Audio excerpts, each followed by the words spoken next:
Con motivo de la Semana Santa, el Museo de la Basílica de Guadalupe presenta como pieza del mes de abril de 2020 un óleo sobre lienzo del siglo XVII de autor desconocido y que tiene como tema el encuentro de Jesús con su madre en el camino al Calvario. Recordemos que San Juan fue el único de los evangelistas que registró la presencia de la Virgen María durante la pasión de Cristo y la ubicó al pie de la cruz, justo antes de la muerte de su hijo. En los primeros siglos del cristianismo, los peregrinos que llegaban a Jerusalén empezaron a señalar los puntos del recorrido de Jesús, desde el sitio donde fue sentenciado hasta el Gólgota, y que se convertirían en las 14 estaciones del Vía Crucis. La tradición popular estableció que luego de la primera caída de Jesús con la cruz a cuestas,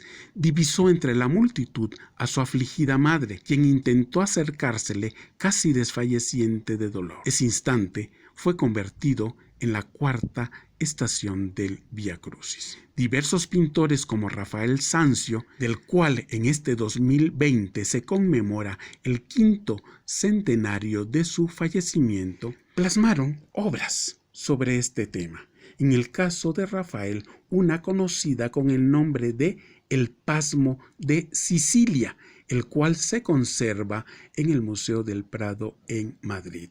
Junto con él, muchos otros plasmaron el tema, como es el caso también de el autor desconocido quien hizo esta pintura que conserva, que resguarda el Museo de la Basílica de Guadalupe. Obra en la que vemos que el rostro de Jesús revela la desolación del hombre al encontrar en la multitud vociferante la mirada piadosa y adolorida de su madre, quien acepta el designio de Dios y el sacrificio de su Hijo para redimir a la humanidad. A espaldas de la Virgen María se ubican María Magdalena y María de Cleofás, 2 de las 3 mujeres que acompañaron a la Madre de Dios en tan difícil trance. Al fondo de la escena se vislumbra parte de la muralla que protegía Jerusalén en la época de Herodes Antipa y Poncio Pilatos, barrera que tuvo desde sus inicios la ciudad y que con el paso de los siglos fue derribada y reedificada de nuevo en diversas ocasiones. La composición de la obra nos habla del interés de su autor por la geometría, ya que buscó la divina proporción a través del empleo del rectángulo áureo de Euclides. El lado izquierdo, donde aparece Jesús, es un cuadrado, en tanto que el flanco derecho, donde vemos a la Virgen, es un cuadrángulo vertical, elementos que constituyen el rectángulo dorado o de Euclides relacionado con el teorema de Pitágoras. Si observamos con cuidado la pintura, veremos que hay numerosos elementos geométricos dentro de la composición, porque nos daremos cuenta que se aprecia la formación de triángulos isósceles y equiláteros mediante los ángulos que surgen de la postura de los cuerpos, su posición en el espacio y la propia forma de la cruz que carga Jesús. Los números también tienen un peso en la composición, ya que aparecen 12 personajes definidos, 6 de ellos como protagonistas de la escena, más otros que no vemos, pero de los cuales suponemos su presencia, como es el caso de los 6 largos portainsignias romanos y los cuales deben haber sido portados por igual número de soldados. Además, en el ángulo izquierdo hay un caballo montado, al parecer, por un ciudadano judío, por el tocado o gorro que lleva en la cabeza. En el margen izquierdo del lienzo resalta el rostro cabizbajo y compasivo de un hombre que auxilia a Jesús a cargar su pesada cruz. Se trata de Simón de Cirene, una población al norte de África, el cual es mencionado en los evangelios de Mateo, Marcos y Lucas. En contraste con la actitud de Simón de Cirene, al centro de la composición, un custodio con gesto áspero y severo centra la atención del espectador, porque de forma enérgica y ruda aparta a la Virgen María del contacto con su amado Hijo. La insensibilidad humana ante el dolor ajeno impidió que una madre tocara la mano de su amado hijo para consolarle ante el terrible sacrificio al que había sido condenado.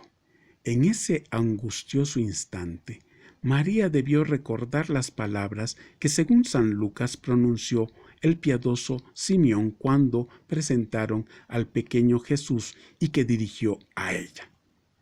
a ti misma una espada te traspasará el alma.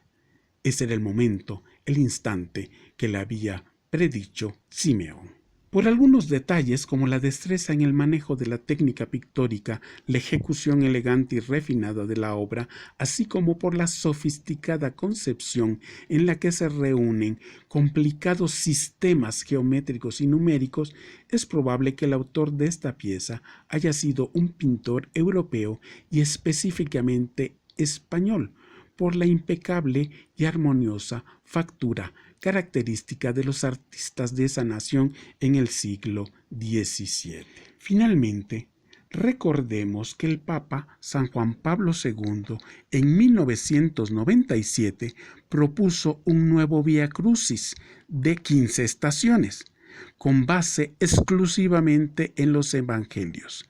De esta forma, suprimió los pasajes construidos por la tradición popular, como las 3 caídas o los encuentros de Jesús con su madre y luego con la Verónica,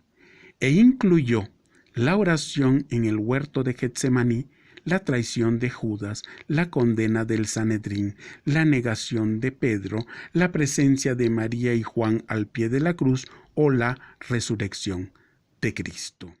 Sin embargo, los suprimidos quedan para la devoción de los fieles por su raíz precisamente en la tradición popular. Una vez que termine la emergencia sanitaria por el COVID-19 y reabra sus puertas el Museo de la Basílica de Guadalupe, acércate a conocer o redescubrir su magnífico acervo artístico. Mientras tanto, cuídate y esperemos vernos pronto saludables y optimistas.